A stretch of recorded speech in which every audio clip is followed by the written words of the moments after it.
Hello everyone, my name is Anna and I welcome you all back to this new English video for the continuation of our series called Studies of the Brit Hadasha. In today's video, we are going to be analyzing and studying the last chapter of this Gospel of Matthew, and we're also going to be giving a short conclusion of what we've been learning and what we've been analyzing throughout this whole Gospel of Matthew. For this video, the title is Witnesses of Fulfilled Prophecy, Doers of a Great Commission. In the previous chapter that we saw within the last video, which was regarding to chapter 27, we were studying about the procedure that Yeshua had to go through so he can fulfill with his sacrifice. And we saw within that chapter 27 that he was being mistreated, but also he was being judged unfairly, not only by the Roman soldiers and by the Roman governor, but also by the same people who had been witnesses of not only the teachings of the Messiah, but also of the miracles that the Messiah would do, not only to the Jews, but also to these people who were now mistreating and misjudging the Messiah. And this is what we saw in the previous chapter. In today's chapter, we're going to be reading what had occurred after all of this procedure that Yeshua has to go through and of the sacrifice that Yeshua presented to the Creator. In today's video, we're going to be reading about the resurrection of Yeshua, which once again, through this resurrection, we're going to be learning how it proves to not only the religious people, but to also to the people who didn't believe in the fulfillment of this prophecy that Yeshua came to complete. This resurrection of Yeshua, how I was saying, proves that Yeshua was actually the Messiah, and how the Messiah had already came not only to the Jewish people, but also to the people within the nations. And it also proves in this resurrection of Yeshua, we're going to be understanding how it proves that Yeshua is the only begotten Son of the Eternal, the one who existed before everything and everyone. And just as we read in the title, we will be reading how many people, whether they were believers or non-believers, in the fulfillment of the prophecy and of the fulfillment of the Psalms, or the prophecy that was also told within the Psalms that anticipated what was going to happen, how these people were now witnesses of, or they were witnessing the fulfillment of the prophecy of the resurrection of the Messiah. Also, we're going to be seeing within this last chapter that on the part of those who did believe in the fulfillment of this prophecy, not only did they believe in this fulfillment of the Messiah, but also they obeyed with good works the commandment, or the command that the Messiah gave them after his resurrection and before the Messiah ascended to the heavenly. And with a short introduction of what we're going to be reading and analyzing within today's chapter, let's begin by reading verses 11 through 10, which says, After the Shabbat, at dawn on the first day of the week, Mary Magdalene and the other Mary went to look at the tomb. There was a violent earthquake, for an angel of the Eternal came down from heaven and, going to the tomb, rolled back the stone and sat on it. Verse 3, His appearance was like lightning, and his clothes were white as snow. The guards were so afraid of him that they shook and became like dead men. Verse 5, The angel said to the woman, Do not be afraid, for I know that you are looking for Yeshua, who was crucified. He is not here. He has risen, just as he had said. Come and see the place where he laid. Verse 7, Then go quickly and tell his disciples, He has risen from the dead and is going ahead of you into Galilee. There you will see him. Verse 8, So the woman hurried away from the tomb, afraid yet fulfilled of joy, and ran to tell his disciples. Verse 9, suddenly Yeshua met them. Greetings, he said. They came to him, clasped his feet, and worshipped him. Verse 10, then Yeshua said to them, do not be afraid. Go and tell my brothers to go to Galilee. They will see me there. Within these verses that we just read about this whole procedure that happened in Yeshua's resurrection,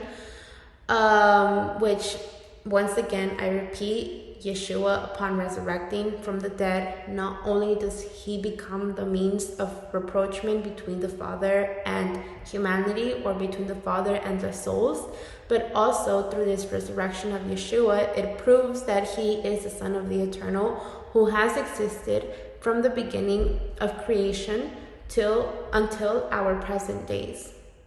The resurrection of Yeshua is something that till nowadays it's still something important that had to happen, not only to bring the salvation of souls, but also to bring closer all the heavenly promises to every soul that wants to walk in obedience and consecration towards their Creator. But also, this resurrection of Yeshua was something important that had to happen, because let's remember that at that time of Yeshua, both the religious people, like the ones who didn't believe in the fulfillment of the coming of the Messiah, throughout Yeshua's life, we can read that they tried to do everything that was possible to supposedly prove that Yeshua was not the Messiah. However, Yeshua, once he was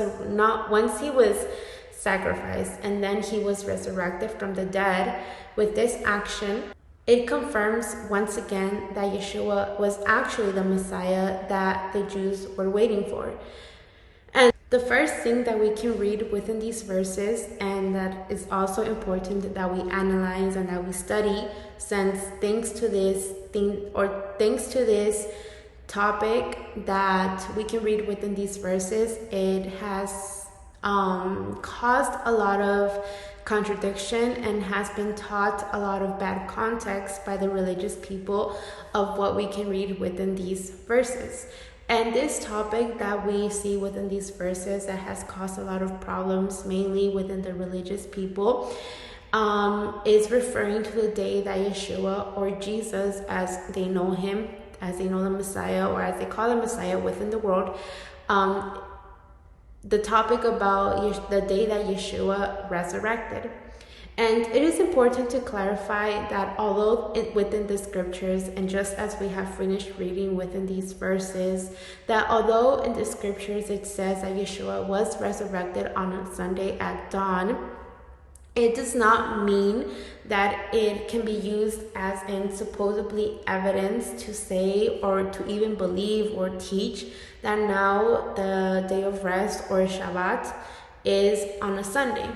And the reason why it is important that we clarify, or the reason why we're even touching this point, is because within the Christian religion, just as within the Catholic religion, they use this event, or they use this verse that says that Yeshua resurrected on a Sunday at dawn. They use this verse to establish and to also teach to their believers of that religion that the official day of rest, or that the day of Shabbat, or the day to serve God, how they call him in the world, is on a Sunday.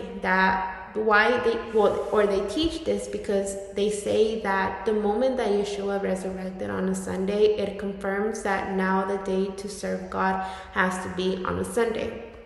And the reason, if we analyze this verse, and if we also go back to Leviticus 23, where we can read the commandments of all the festivities that the people of Israel had to fulfill, with all the commandments regarding to those festivities, if we analyze both the Leviticus 23 and we analyze this verse of the day of resurrection of the Messiah, we can understand that the reason why the Messiah was was resurrected on a Sunday at dawn was because let's remember that Yeshua, not only does he become that perfect lamb as a sacrifice for the sins of every soul, but also we can also see we can also analyze, and we can also we can all bring to a conclusion throughout the studies of what we've been doing, such of the Torah and as the good news of Matthew. We can understand that the reason why the Messiah was resurrected on a Sunday at dawn was because he was the first fruits for the day of Bikurim, another important festivity for us to remember, and that is also mentioned within Leviticus 23. And this festivity always falls on the first day of the week, which within the Gregorian calendar, the first day of the week, it's called Sunday. Since let's remember that the seventh day, which is the last day, is Shabbat, the day of rest, or also called within the Gregorian calendar as Saturday. So therefore, within the scriptures, when it says that the Messiah resurrected on the first day of the week, it is referring to a Sunday at dawn. And it is important that we understand, or that every time that we read the scriptures, it is important that we understand what they're saying, and that we also analyze what they're saying, so that in that way we are not easy to fall into the teachings of religious people, which, as we know, are taught with a bad context, and that also these religious teachings divert the people or the believers from the true faith of the Messiah. Another important thing that we can read within these verses that occurred in this resurrection of the Messiah is that we read that a great earthquake occurred, and this great earthquake caused the tomb that was sealed to open up, and which was also not only closed, but it was also, as we read in these verses, this tomb was secured by Roman guards. So we can read in verse 4 that the guards, upon seeing that this tomb was opened because of the great earthquake that had occurred, it caused these Roman soldiers or these Roman guards to come into shock. They were shocked of everything that was happening. And this was not only because they were seeing the supernatural things that were happening, with this big earthquake, with the tomb opening, and also,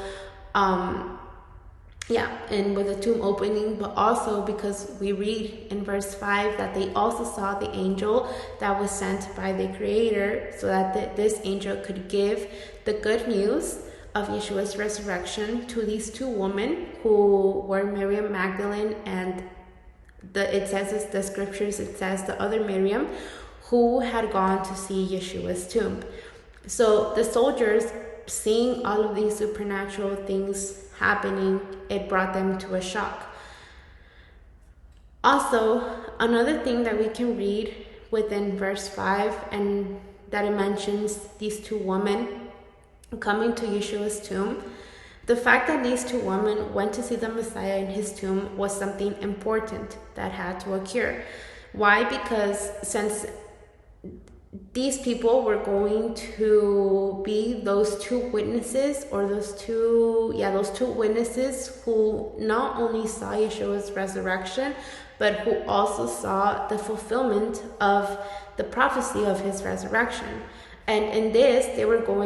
by the fact that these two women were witnessing all of these fulfillments of the prophecies being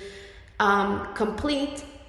they were also fulfilling with the Messianic law that we read within Deuteronomy 19 verses 15 that says, one witness is not enough to convict anyone accused of any crime or offense they may have committed. And this is the part that these two women fulfilled, the following words that I'm going to be reading, it's the Messiah law that these two women fulfilled, which says, "A matter must be established by the testimony of 2 or 3 witnesses." With this, we can read how it was important that there had to be the testimony of 2 or 3 people, so that whatever was happening or whatever was occurring in this certain situation regarding to the resurrection of the Messiah, it could have been believed by the other people who were hearing about this resurrection. So with this, we can understand how it was important that these women were actually in that time, in that place, in the tomb, witnessing everything that was happening, so that it was not only the testimony of one person, but it was a testimony of another person, of seeing this whole fulfillment of the prophecies regarding to the Messiah. And in the case of these women, in addition, we can read within these verses that not only were they in this place so that they can be witnesses of the Messiah's uprising, but they also were in charge to bring this great news of the Messiah's resurrection to his disciples. And in this, we can notice how these two women did not have time to freak out, or they didn't have time to be in shock or to even fear what was happening. Why? Because we read that they were given that responsibility by the angel to go to Yeshua's disciples and tell the disciples that the Messiah had risen. And why? Because this message of resurrection, or this good news of the resurrection of the Messiah, was an essential and important part that these two women had to fulfill, and that which had been entrusted to them to fulfill. And as we read within these verses, the disciples of the Messiah had to go to Galilee, where they were subsequently given a great commission, as we're going to be reading in the last verses of this chapter 28. Continuing with verses 11 to 15, it says, "While the women were on their way, some of the guards went into the city and reported to the chief priests everything that had happened. When the chief priests had met with the elders and devised a plan, they gave the soldiers a large sum of money." Verse 13, telling them, "You are to say, 'His disciples came during the night and stole him away while we were sleeping.' If this report gets to the governor, we will satisfy him and keep you out of trouble." Verse 15, "So the soldiers took the money and did as they were instructed. And this story has been widely circulated among the Jews till this very day." In these verses, we can read that after everything that had occurred with these two women, with the angel of the eternal, with the Messiah resurrecting, and the two and these guards, Roman guards, that were supposedly guarding Yeshua's tomb, these guards, seeing everything that had occurred, all these supernatural things that had happened, and that they have been also witnesses of, we read within these verses that the Roman guards go not to the governor, but they go to the chief priests, or to the religious leaders of the Jewish religion. They go to those people to tell them everything that had occurred. And we read within these verses that with everything that these religious people were informed by the Roman guards, they come to the conclusion, or they come to this plan that they were going to spread a very big lie regarding to what had happened with Yeshua's body. And this lie had to be, we read within these verses that this lie that the Roman guards were going to say, they were going to spread it to every Jew, telling them that Yeshua's disciples robbed his body, which, as we read in the previous verses of this chapter, that's not what had truly happened. And as we read in these verses, this lie was ordered to the guards by the religious leaders upon learning that Yeshua had been resurrected. And the reason why these religious leaders reacted this way was because they did not want to accept the fact that Yeshua, or with this resurrection of Yeshua, it had proved to these religious people and was also going to prove to all humanity that Yeshua was the actual Messiah that had been prophesied, and that had been prophesied to the people of Israel since the times of Abraham. And with everything that just had happened with Yeshua's resurrection, it also contradicted what the religious people believed and also taught to the other people about Yeshua, and how Yeshua was faking, or how he was a false Messiah, which with Yeshua's resurrection, once again, we can come to the conclusion and we could realize how with Yeshua's resurrection, it confirms once again that he is the actual Messiah that they were waiting for.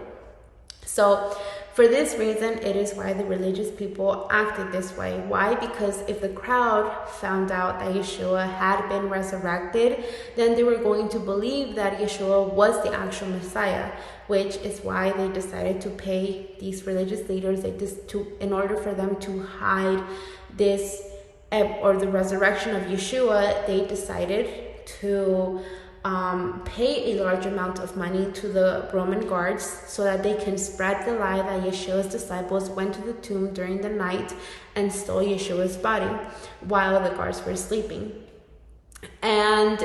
as we can read in this last verse, this lie about what had happened with Yeshua's body, it continues to be told among the Jews till this very day. Why? Because the Jewish religion, or the Jews, they do not want to accept the fact that the Messiah has already come for the first time, and who was Yeshua the Messiah. But they don't want to accept this, and that's why they continue with this big lie. Now, another thing that we can read within these verses, and the reason why the guards had to go to the reason why within these verses we can read that the religious people tell the guards that they did a mistake, which was that they didn't go to the governor to report everything that had happened. This was a huge mistake that these Roman guards did. Why? Because their duty was to first and most importantly go to the governor to report everything that had happened with the Messiah's tomb. But we can read within these verses that that is not what happened. The Roman guards decided to first go to the religious leaders and not to the governor. And this act that was taken by these guards could have been seen by the governor's point of view as a betrayal of his authority as the governor. And for this reason, it is why these religious leaders, seeing the reaction or the decision that these Roman guards took in the moment that they went with them and told them everything that had happened, and not going to the governor. For this reason, it is why we read within these verses that these religious people bribed these Roman soldiers or these Roman guards, and by giving them a large amount of money so that they can lie about what had happened. And they were using this as an excuse that someone had stole the body of the Messiah. And with this, we can see that the guards, doesn't matter what was or what excuse they were going to use, either way they were going to be in trouble with the governor. Why? Well, because whether they were going to be punished for stealing or trespassing the Roman imperial seal, or they were either going to be punished for neglecting the body or not taking care of the body. But reading this big lie that the religious people decided or bribed the Roman guards to tell to the other people, to the other Jews, these religious people used this story, this fake story, as a lie or as an excuse. Why? Because once again, they didn't want to accept the fact that the coming of the Messiah was already fulfilled, that the Messiah had already been here, that the Messiah had already fulfilled with his purpose in this world. Continuing with verses, or actually with the last verses of this chapter 28, verses 16 to 20, it says, "Then the 11 disciples went to Galilee, to the mount where Yeshua had told them to go. When they saw him, they worshipped him, but also doubted." Verse 18, "Then Yeshua came to them and said, 'All authority in heaven and on earth has been given to me. Therefore, go and make disciples of all nations, baptizing them in the name of the Father, the Son, and the Holy Spirit.'" Verse 20, "And teach them to obey everything I have commanded to you. And surely I am with you always, to the very end of the age." In these verses, we can read about this great commission that was appointed, or that was given to the disciples of the Messiah, which was regarding to how after the Messiah was going to ascend to the heavenly places, the disciples now had that responsibility of going to other nations and making disciples of all of those nations. And the Messiah tells them in these verses that they had the responsibility, or their job was, and they were going not only to make disciples of all nations, but they were also going to baptize the true believers in the name of the Father, the Son, and the Holy Spirit. And precisely in this phrase that Yeshua says within these verses regarding to the Father, the Son, and the Holy Spirit, this act of immersion, or this act of baptism that the disciples had to do towards the true believers, it has brought a pretty big problem within humanity, whether they're religious whether we're talking about religious people or not. And the reason why I say that this phrase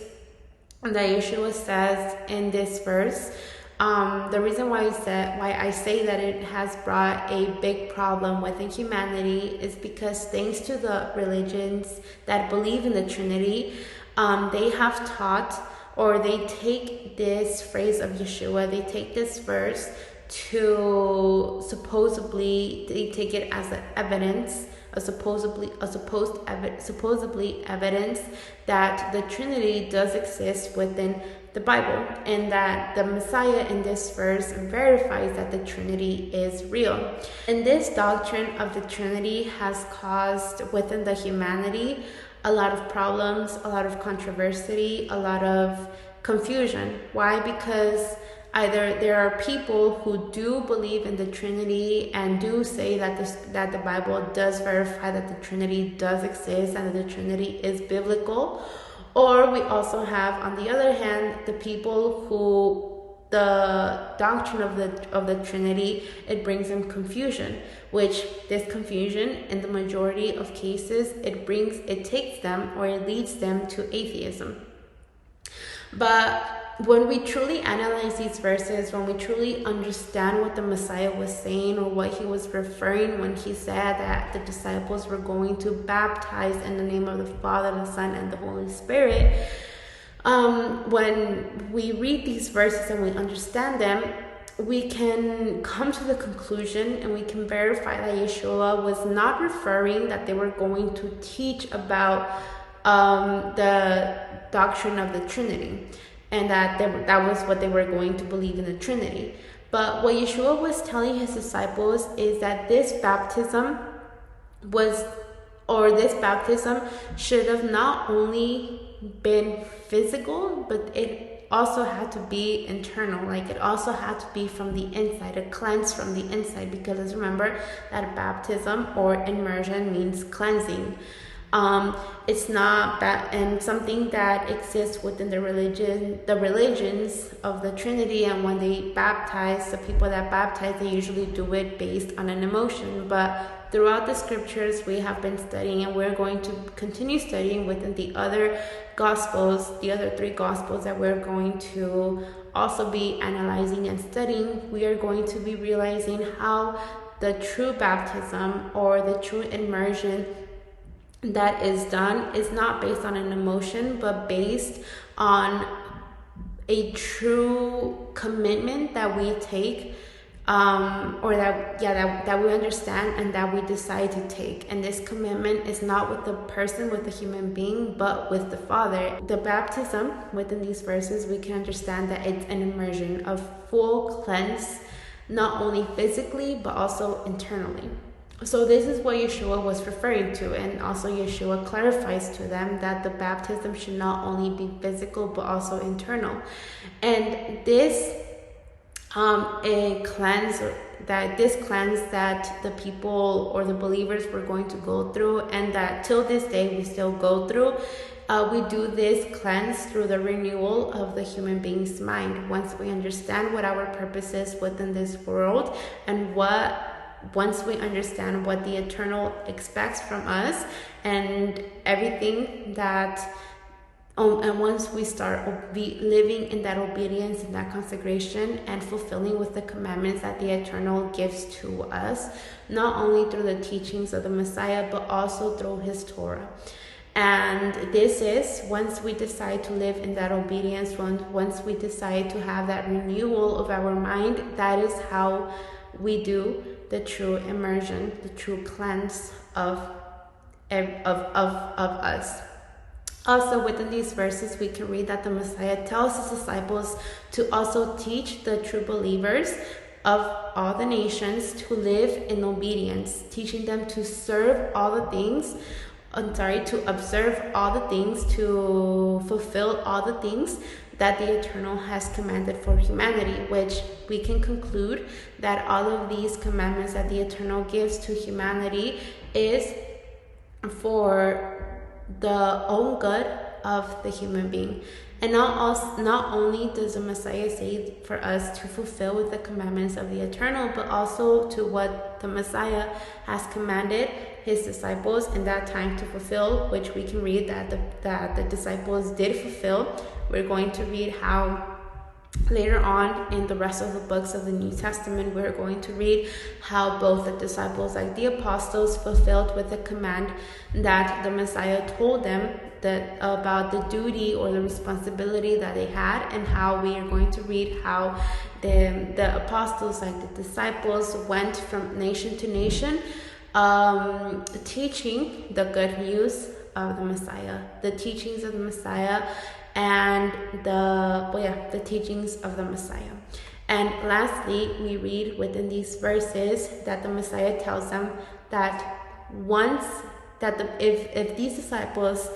fulfill with this command that Yeshua was giving them regarding to going to all the nations and making disciples of all the nations and baptizing them and teaching them to live in obedience, then the Messiah was going to be with them till the very end. And this is something that we read that has been fulfilled. Because why? Because every disciple did fulfill with this command of the Messiah, and the Messiah had been with them from the beginning of the ministry of those disciples, or to the very end. The Messiah, has been with the disciples since the beginning of their service, of their ministry, till the end of their physical service to the Father. And this is what we can read within, or this is what we can study, read, analyze within this chapter, this last chapter of this Gospel of Matthew, chapter 28, which this whole Gospel of Matthew has been very edifying. We're going to now go to the conclusion of this whole Gospel of Matthew, which throughout this Gospel of Matthew, we have been understanding, analyzing, and most importantly, we have been learning from the life of Yeshua, starting off from the beginning of the Gospel of Matthew, by reading his genealogy, going to the calling of his mother Miriam. Also, we read in the beginning of this Gospel of Matthew, the childhood of Yeshua, how when he was a baby, he was, or his life was in danger, but the Eternal guided his parents to take him to a safe place where Yeshua could grow and become that adult that was going, or that had to be ready to start his ministry, his service to the Creator. And that we also saw starting from verse 3 till verse 28, we saw, chapter 3 till chapter 28, that we saw the procedures, or everything that, or the way that the Eternal, that the Messiah served the Creator. And in chapter 1, we studied the fulfillment of the promise that had been given to the people of Israel, or specifically the promise that was given to them in Deuteronomy 18:15, that says, "The Eternal your Elohim will rise up for you a prophet like me from among you, from your fellow Israelites. You must listen to him." And this prophet that had been promised to the people of Israel in Deuteronomy, and that we can also see this promise of the Messiah, that this promise was also given to Abraham, the patriarch. We can read that this prophet was mentioned both in Deuteronomy, like in the previous books of the Torah. It was referring to Yeshua, the Messiah, who was going to come, who was going to teach the people of, not only the Jewish people, but also the people of the nations, the importance of returning to the Father and living a life in consecration and obedience towards their Creator. As well, we can read that Yeshua fulfilled with this prophecy, and this prophecy was also given to the people of Israel, how the Messiah was going to bring the Father's presence closer, once again, not only to the people of Israel, but also to the people of the nations. He was going to bring closer all of the heavenly promises for every soul. And he was also going to bring that salvation for every soul. So in starting from chapter 1, we saw the fulfillment of this prophecy that had been given to the people of Israel, this prophecy that the people of Israel had been anxiously waiting for this fulfillment of this prophecy, but that sadly throughout this whole Gospel of Matthew, we also saw that these people didn't recognize, or they didn't want to accept the coming of the Messiah, because the Messiah didn't come how they expected him to come. So because of this ego that the people of Israel had, it caused the people of Israel to not recognize the coming of the Messiah. And well, as we read, or as we have been studying throughout this whole good news of Matthew, we can come to the conclusion, or we've been seeing, that the Messiah not only came for the Jewish people, but also to the people of the nations, because the salvation that Yeshua was going to bring closer was not only going to be for the people of Israel, but also to the people of the nations. Why? Because the Eternal had mercy, that compassion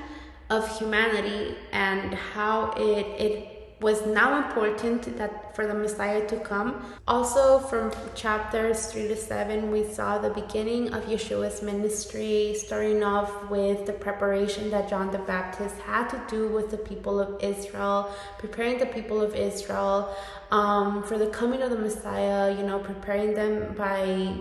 the act of immersion, by the act of baptism, baptizing them so that they can be prepared of what was going to come, of the fulfillment of the prophecies that were going to occur, so that way they were going to be able to recognize and see and also accept the coming of the Messiah, which, however, it didn't really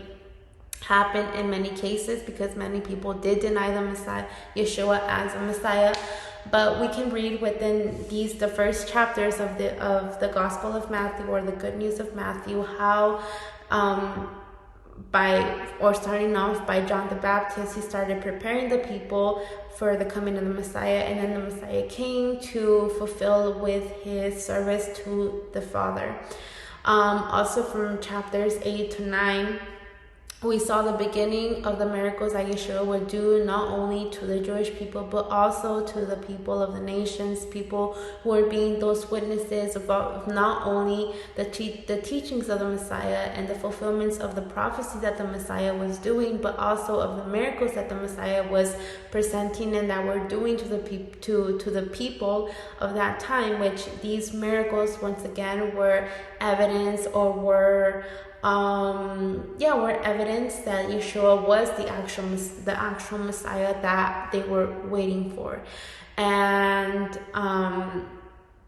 this is something that we saw in chapters 8 to 9 as well, from chapters 10 to chapters 10 till chapter 28, we saw the teachings of the Messiah, the parables that the Messiah would say, the teachings of how we as believers have to act in certain situations, how we have to act throughout our pilgrimage in this world, that Yeshua says that we live in this world, but we should not be part of this world. Yeshua shows us the importance of being prepared, of not being distracted by what the world can offer us, by the carnal desires that the world can offer us, but to be prepared of everything that is happening so that we can be ready for his second coming. Throughout this Gospel of Matthew, we have been learning about Yeshua's teachings regarding to certain topics that are important for us to understand how to react to those certain situations. Yeshua teaches us topics regarding to knowing knowing the difference between the truth and the false teachings of the false messiahs that were going to come after the Messiah ascending to the heavenly places. And the Messiah teaches the believer, the true believer, the importance of the true believer to be on the lookout for the false teachings that were going to come, and to always maintain themselves in the true teachings. Also, the Messiah teaches us throughout his teachings, he teaches us the importance of how we should treat the workers, of how we should bring a solution to the conflicts that we may have towards another person. Yeshua also teaches us about how our relationships, or how we should treat our peers, how we should be living this life, how we should be living this life in this earth. Yeshua always teaches us to never assimilate ourselves to the pagan practices that the world does, that we should always be light within the darkness. And this is something that the Messiah teaches us throughout his words as well. That Yeshua tells us and teaches us that we should always have our guides, or our focus should always be on the heavenly promises, on the kingdom of Elohim, while we are still in this physical world. Never being distracted by what the world offers. Why? Because if we are distracted, then we are not going to be prepared for the coming of the Messiah. As well, Yeshua, we have been learning within this good news of Matthew that Yeshua not only reminds but also teaches his true followers the importance of living in this world, not with the mindset of this fallen world. In other words, living in this world by understanding the purpose of our pilgrimage, the purpose that we have as souls, which is to come to this world and make a decision, which is to obey our Creator, so that we can so that we can receive those heavenly promises that the Messiah has brought closer for humanity. As well, throughout this Gospel of Matthew, Yeshua teaches us the importance of holding strongly to the purposes, to the virtues, and to the principles of the eternal. And in this Gospel of Matthew, at the end, we read that it concludes with Yeshua promising to his disciples that he will be with them until the very end of the world. And this is what we have been what we read in verse 20 of this chapter, of this chapter. As well, within this Gospel of Matthew, we can come to the conclusion, studying, analyzing, and understanding this whole good news of Matthew, we can come to the conclusion that that this Gospel of Matthew, or this good news of Matthew, it is a testimony of what was Yeshua's purpose in this world, how Yeshua fulfilled with all the prophecies that were given about him in the ancient times, or years behind, about the coming of the Messiah, and how Yeshua came to fulfill with all those prophecies, and how some people, saw these prophecies and were witnesses of these prophecies being fulfilled, and then some others just simply didn't want to accept that all of these prophecies were being fulfilled. So throughout this Gospel of Matthew, in conclusion, or mainly the main point that we have been seeing throughout this Gospel of Matthew is the testimony of Yeshua, the role that he did, which demonstrated the Eternal's love with his people, with humanity. The Eternal shows through Yeshua the mercy and the compassion that the Eternal has towards the souls. And we can also see, or we also studied within this Gospel of Matthew, and we can conclude with this. We can come to the conclusion that in this Gospel of Matthew, not only did we see the testimony of Yeshua, but we also saw the coming of Yeshua to this earth, which was the fulfillment of a plan that had been in place, or that had been in place from the beginning of everything. The moment that the human being fell into the disobedience that we see from the beginning of chapter 2 of Genesis, with the human being, with the first two humans in this world, we can see how the the Eternal had this plan of the fulfillment of the coming of the Messiah, so that the Messiah can bring closer not only the salvation for the souls, but also he can become Yeshua. In his coming to this world, he was going to be that way back that the soul can use to return to their Creator. And well, just as this video is titled, throughout this whole Gospel of Matthew, we have been analyzing and we have been reading how all of these people that heard, that saw, that received all of these miracles, teachings of the Messiah, they were witnesses of all the prophecies that were being fulfilled. How it says, not only were they, some of these people, or in the case of the disciples, taking the disciples as that